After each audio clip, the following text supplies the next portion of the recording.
Hey guys, TGIA. Hey, it's Monday. I'm about to try and hit you with one. I want to hit you hard with one. Um, 9 years ago, my wife and I walked in. We had one child at the time. Walked in to see a doctor about some stuff I had on my lungs, and I go to the doctor, and they did all of the X-rays and all of that stuff, and he said, "Listen, what I see, if this is cancer, it's so bad that you'll probably be gone in 6 months." That means that I would have only gotten to see Parker for a few months. That means that little Harv would have never been born. And that's life changing, guys. One of the most powerful words in the English language is cancer, the word cancer. And I want to share with you how I consider that to have been a blessing in my life. And I know if you're battling cancer and you say a blessing, it's the worst thing that's ever happened to me. Listen, God, I hope God saves you. I hope that you're praying. I hope that you're right with God, and I hope that you make it. But I want people to understand what you're thinking, how you're feeling, what you're going through. I've had friends that have died from cancer. I suggest to you, I talked to my friend Terrence Hill. He passed away over a year ago, and he and I were talking, and he said, "It's going to get me, Harvey." He said, "It's going to take me." And I said, okay, Terrence, so what do you got left to do? What is your purpose between now and the time that you're supposed to leave this planet? What is it? And then go get after it. Use all of the energy that you have left to go get after that. Go talk to your kids. Go talk to your spouse. Go do what you're supposed to do to get it done.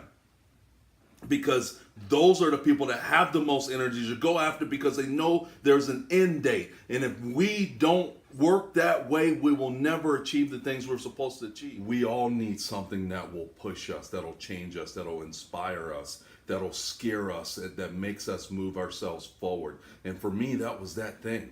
And the farther away I've gotten from it, because I'm an American, and I was born in this free country, the farther away I've gotten from it, the lazier I tend to get. So I have to remind myself and hold on to that moment of being told that you might be dead by June or July of this upcoming year.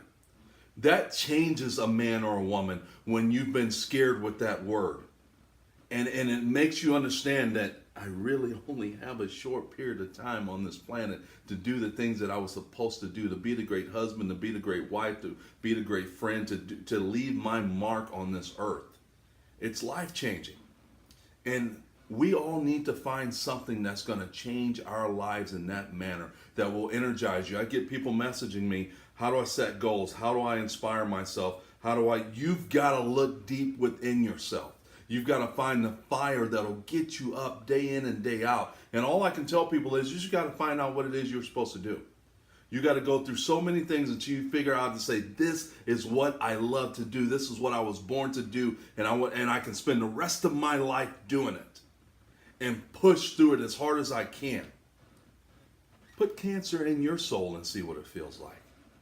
Tell yourself, you know what, I only got 6 months to live. I know that sounds morbid. I know it sounds crazy, but some people might have to go through that. Guys, listen, I talk to enough people that when they ask me these questions, my mind says you're just being too lazy. But it's not lazy, they're just not inspired enough. They haven't been pushed off that cliff. They haven't been scared. They haven't found that thing that makes their heart beat, that makes their heart throb, that hurts their soul, that drives them, that makes them cry. They haven't found it, and you need to find it.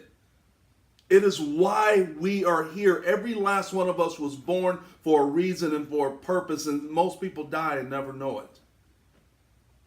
So I talk to you about cancer because, guys, I just know that I was blessed to be given that. I was blessed to have to go through that, and I was blessed to not have it take my life, and to have the medicine and to go through the things and find out that one of them was and one of them wasn't, and all of this other stuff. But I was blessed with that, and I take it and I look at it as a blessing, and I say that's when you change and you stay changed. You do not resort back to the person that you once were. You keep moving forward. You remember how it felt when he said, "I'm 99% sure you have cancer."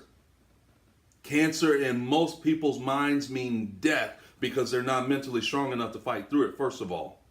But that's what cancer means. That means that, oh Lord, there's an end date. There's an end date coming. I better get some things in order. I better get some things moving. We need to live our lives like that every day, and most of us don't. Preaching to the choir. Most of us don't. We need to live our lives in purpose. Go get it.